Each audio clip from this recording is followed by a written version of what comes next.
Yung tinatamad kang maghalo ng kakanin para sa Pasko pero gusto mo meron pa rin ganyan sa handaan? No problem kasi pwedeng-pwede mo yung orderin. These are from Liam's Kakanin at iba pa. Hi guys! Pinadalan tayo ng Liam's Kakanin at iba pa. Located sila sa Angeles City.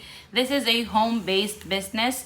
So kung mag-order kayo, it has to be through their page. Tapos isa-isahin natin lahat ng pinadala nila. Unahin natin itong sobrang loaded na putong puti. Available in 2 flavors. Yung una ay cheese and salted egg. At yung pangalawa naman ay ube cheese. It's super chewy, sakto yung sweetness. Ang sarap niyang isabay sa pansit or dinuguan. Ito naman yung biko kalabasa. Ang dalang na lang ng mga nakikita kong matyagang gumagawa pa nito. At syempre pag holiday season ng Pinoy, hindi mawawala ang ube halaya. And in fairness sa quality ng mga kakanin nila, parang yung luto ng mga lola natin na napaka-special ng version. Pinaka nagustuhan ko itong rice cake kasi ang sarap ng toasted na latik sauce on top. Grabe naman to.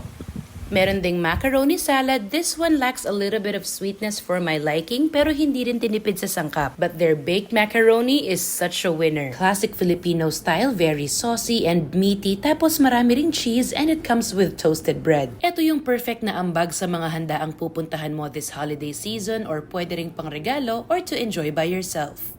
Sarap naman. Ang sarap-sarap.